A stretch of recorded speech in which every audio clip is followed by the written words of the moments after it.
श्री स्वामी समर्थ. स्वागत आहे तुमचे आपल्या स्वामीसूत्र या चॅनलवर. आज पुन्हा एकदा तुमच्यासाठी एक छोटासा व्हिडिओ घेऊन आलेली आहे, परंतु खूप मौल्यवान असा हा व्हिडिओ आहे. फक्त शेवटपर्यंत ऐका, मग त्यानंतर तुम्हाला यातली जी माहिती आहे ती पटली तर घ्या, नाही तर सोडून द्या, हरकत नाही. पण मला खात्री आहे की तुम्हाला आजचा विषय नक्कीच आवडणार आहे. तर चला मग लगेचच आपल्या विषयाला सुरुवात करूया. तर विषय आपला असा आहे की दत्त जयंती जवळ येत आहे आणि दत्त जयंतीला आपल्या दत्त महाराजांना, आपल्या स्वामी महाराजांना आपण काय भेटवस्तू द्यावी. आता तुम्ही म्हणाल देवाला काय भेटवस्तू देता का कोणी, तर हो देतोच. कारण हे बघा, आपला जेव्हा वाढदिवस असतो किंवा आपल्या मित्राचा, आपल्या मैत्रिणीचा, आपल्या घरातील कोणाचा वाढदिवस असेल तर आपण गिफ्ट देतो की नाही. आणि जेव्हा आपण कोणाला भेटवस्तू देतो, अगदी लहान बाळापासून मोठ्या वयस्कर व्यक्तींपर्यंत घ्या, जेव्हा आपण त्यांना भेटवस्तू देतो तेव्हा त्यांच्या चेहऱ्यावर हास्य येतं की नाही, त्यांना आनंद वाटतो ना, की अरे आपल्याला कोणीतरी काहीतरी दिलं. असं नाही की मग ती खूप महागडी वस्तू असायला हवी. अगदी छोटीशी जरी वस्तू दिली तरीही त्या व्यक्तीच्या जर चेहऱ्यावर हसू उमटू शकतं, तर मग आपण आपल्या स्वामींना का नाही द्यायचं.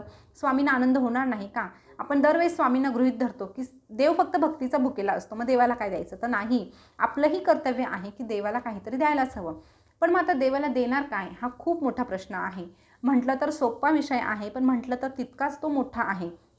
आता सोपा कसा, तर भरपूर अशा गोष्टी आहेत ज्या आपण स्वामींना देऊ शकतो. एखादं केंद्र आहे आपल्या गावातलं, मठ आहे, तिथे भरपूर सामान लागत असतं. देवाचं मंदिर म्हटलं की धूप दीप जे काही आहे भरपूर सामान असतं आणि त्यापैकी आपण काहीही देऊ शकतो. पण तुम्हाला एक सांगू का, हे जे काही तुम्ही देणार आहात ते तुमच्याकडचं नसणारच आहे, ते त्याचंच आहे. आता तुम्ही म्हणाल ते कसं काय, ते तर आमचंच राहणार, कारण आमचे पैसे असणार आहे ना, आम्ही कष्ट केले, मग आम्हाला पैसे मिळाले, मग त्या पैशातून जर आम्ही वस्तू घेत आहोत तर ती आमची झाली ना. मग आम्ही ती भेटवस्तू दिली तर माझ्याकडून ती भेटवस्तू जाणार, तर नाही, इथेच आपली चूक होते. हे देवाचं, आपण जेव्हा भेटवस्तू आपल्या पैशांनी देणार आहोत तरीही ती त्याचीच आहे. कारण आपण म्हणताना काय म्हणतो की हा ब्रह्मांड नायक आहे, म्हणजे हे सगळं ब्रह्मांड जर त्याचं आहे तर ह्या ब्रह्मांडातील प्रत्येक वस्तू ही त्याचीच आहे. जर तुम्ही काम केलं, तुम्ही म्हणताय की तुम्ही कष्ट केले, कष्टाने कमवलं आहे, तरीही ते कष्ट करण्याचं बळ तुम्हाला कोणी दिलं, त्यानेच दिलं की नाही. त्यामुळे जे काही आहे ते त्याचंच आहे आणि तेच आपण त्यांना परत देणार आहोत.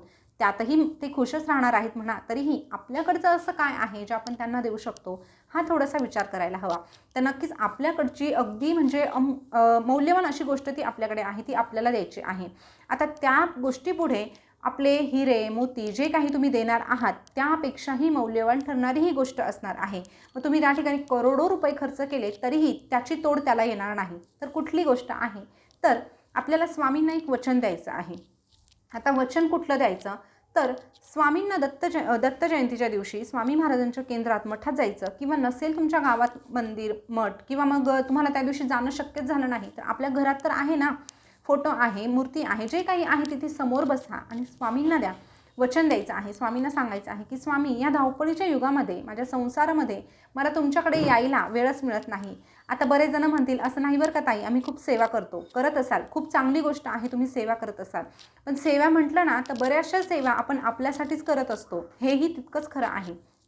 बऱ्याचदा आपल्या सेवा कशासाठी असतात, मला नोकरी मिळू दे, मला म्हणजे संतानप्राप्ती होऊ दे, किंवा माझ्या घरचं वातावरण चांगलं राहू दे, माझ्या पतीची प्रगती होऊ दे, हेच बऱ्याचदा आपण देवाकडे मागतो आणि म्हणून आपण त्या सेवा करतो.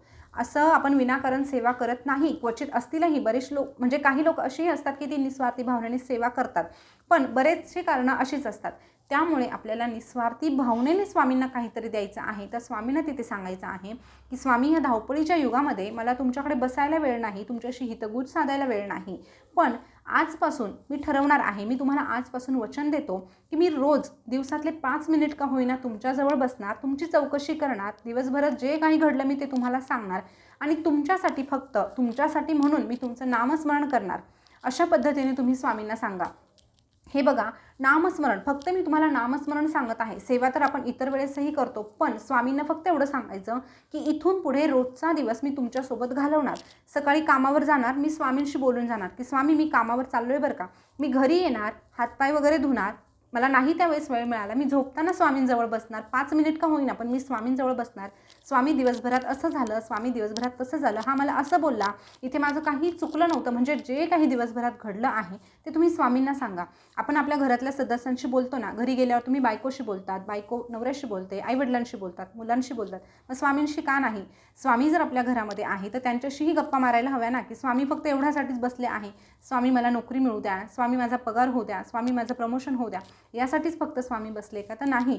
स्वामींना तुम्ही सांगा दिवसभरामध्ये असं झालं, स्वामी आज माझ्याकडनं हे चुकलं आहे ना, कबूल करा. स्वामी आज माझ्याकडून ही चूक झाली आणि मला त्या चुकीचं म्हणजे मला जाणीव होत आहे. तुम्ही मला क्षमा करा आणि मी काळजी घेईल की इथून पुढे माझ्याकडनं ती चूक होणार नाही. फक्त स्वामींना तुम्ही 5 मिनिट द्या. सकाळचे 5 मिनिट द्या, रात्रीचे 5 मिनिट द्या. असे 10 मिनिट मी रोज तुम्हाला स्वामी देणार आहे. तुमचं नामस्मरण करणार आहे. 5 मिनिट तुम्ही गप्पा मारा आणि 5 मिनिटामध्ये जेवढं होईल तेवढं नामस्मरण करा. बस ह्या गोष्टींव्यतिरिक्त तुम्हाला स्वामींना काहीही द्यायचं नाही. एवढी भेटवस्तू जरी तुम्ही स्वामींना दिली ना, तरी स्वामी खुश होणार आहे. स्वामींना खूप आनंद होणार आहे. कारण स्वामी किंवा भगवंत कुठल्याही रूपात, तुम्ही जर समजा गणपतीला मानत असाल, तुम्ही विष्णूला मानत असाल, कृष्णाला मानत असाल, तो भगवंत तुमच्यामध्ये काय शोधतोय? तुमची जी भक्ती आहे ती शोधत आहे. हा भक्त माझ्याकडे किती वेळेस येतोय, माझ्याशी मनमोकळेपणाने किती गप्पा मारतोय, की फक्त याच्या कामापुरतं बोलतोय, हे देखील भगवंत पाहत असतो. आणि त्यामुळे ह्या दत्त जयंतीला नेमकं आपल्याला तेच करायचं आहे. स्वामींना आपली भक्ती गिफ्ट म्हणून द्यायची आहे. आणि अशा पद्धतीने जर तुम्ही स्वामींना हे एक भेटवस्तू दिली तर नक्कीच स्वामी तुमच्यावर खूप खुश होणार आहे आणि स्वामी तुमची पाठ कधीही सोडणार नाही. विचार करा, जेव्हा आपण स्वामींना गाऱ्हाणं सांगतो, आपलं रडगाणं सांगतो, तेव्हा स्वामी आपली पाठ सोडत नाही. तर मग जेव्हा आपण स्वामींचा हात पकडून आपला सोबती बनवतो, तेव्हा तर मात्र स्वामी आपला हात सोडणारच नाही. अशा पद्धतीने स्वामींना तुम्ही ही एक भेटवस्तू देऊन बघा. त्यानंतर स्वामींना एकच इच्छा व्यक्त करायची आहे. जेव्हा तुम्ही ही इच्छा व्यक्त करणार आहे स्वामींजवळ, तेव्हा स्वामी तुमच्या हजारो लाखो जेवढ्या इच्छा आहे तेवढ्या इच्छा पूर्ण करणार आहे. आता इच्छा कोणती करायची? तर स्वामींना फक्त एकच इच्छा मागायची आहे की स्वामी, ह्या जन्मात काय, पुढचे जेवढे जन्म येतील तेवढ्या जन्मांमध्ये मला फक्त तुमची आठवण असू द्या. मी तुमचा भक्त आहे आणि तुम्ही माझे मालक आहात. एवढी फक्त मला आठवण राहू द्या आणि वेळ कशीही येऊ द्या, चांगली वाईट, पण तुम्ही मात्र माझी साथ सोडू नका. एवढी इच्छा तुम्ही स्वामींजवळ व्यक्त करा. नक्कीच पुन्हा तुम्हाला कुठलीही इच्छा मनात धरण्याची वेळ येणार नाही. हा माझा शब्द आहे आणि तुम्ही हे करून पहा. कारण करून पाहिल्याशिवाय तुम्हाला त्याची प्रचिती येणार नाही. सांगून ऐकायला छान वाटतं, पण मग करूनच पाहिलं नाही तर मग कसं काय अनुभव येणार ना. त्यामुळे पहिले करून बघा आणि अशा पद्धतीने ही एक भेटवस्तू द्या. आणि इच्छा बोलताना अशा पद्धतीची इच्छा बोला, तुम्ही जे मागाल ते तुम्हाला मिळणारच आहे. हा ब्रह्मांड नायक देण्यासाठीच बसलेला आहे. तो काहीही ठेवत नाही. तुम्ही त्यांचं नामस्मरण जरी केलं तरीही त्याचं फळ तुम्हाला 10 पटीने मिळणारच असतं. आणि याची प्रचिती आज लाखो करोडो भाविक घेत आहे. तुम्हीही घ्यावी अशी माझी एक तुम्हाला विनंती आहे. तर ही माहिती तुम्हाला कशी वाटली कमेंटमध्ये नक्की सांगा. आणि कोण कोण करणार अशा पद्धतीने इच्छा व्यक्त, किंवा कोण अशा पद्धतीची भेटवस्तू देणार ते देखील कमेंटमध्ये नक्की सुचवा. पुन्हा भेटूया नवीन व्हिडिओसोबत नवीन माहिती घेऊन. तोपर्यंत बोलत राहा. श्री स्वामी समर्थ. जय जय स्वामी समर्थ. श्री स्वामी समर्थ. जय जय स्वामी समर्थ. धन्यवाद.